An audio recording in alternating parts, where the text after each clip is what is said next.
Texas Senator Ted Cruz wants to fine the State Department. He says it illegally withheld the release of a report that details human rights abuses in Iran. That report's supposed to be released back in February.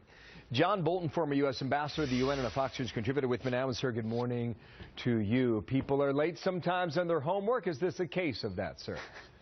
Well, the State Department has an atrocious record over many years of complying with legislation that requires reports to be delivered to Congress by certain dates or on a regular basis. So never dismiss bureaucratic incompetence as a reason why the reports are late. It happened in reports due under my jurisdiction when I was there because the clearance process is so burdensome.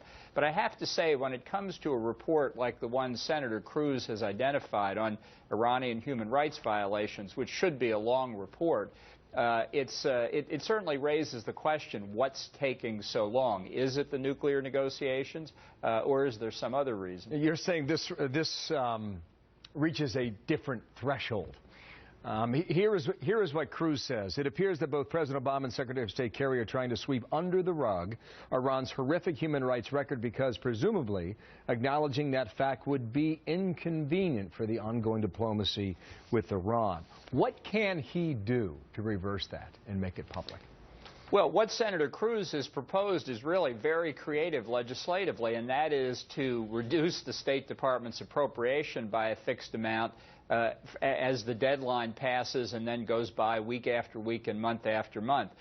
You know, this is something that if you go back into the late 70s in particular, Republican members of the House and Senate were very good at it. It was a way to get the Carter administration's attention. There's nothing like telling a bureaucracy you're going to cut their budget to wake them up. Well, here is the reaction from the administration on this, because they say it's just taken longer than we thought. Watch. Delay has nothing to do with the Iran negotiations whatsoever. That is a completely false notion. Absolutely no truth to it at all. We recognize that the report is late by several months.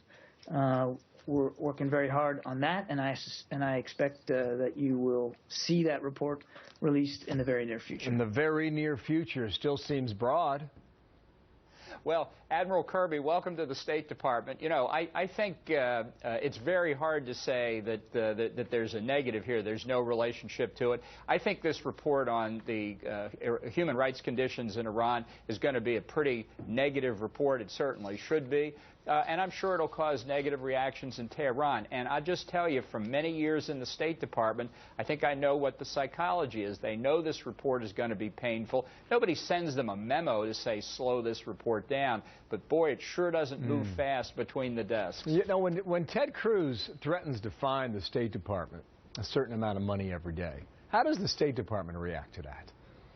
Well, the State Department doesn't like congressional oversight or interference at all. It looks at European foreign ministries that have little or no interference from their parliaments, and they'd rather just be on their own. And in fact, it's the requirements for reports from the State Department are often imposed precisely because that's the only way Congress can get information.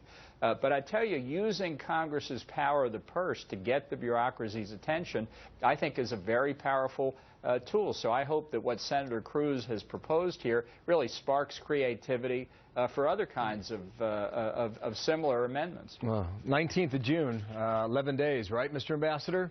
11 days officially on the calendar. Thank you for your time. We'll see what goes public. Thank you, sir. John Bolton in Washington.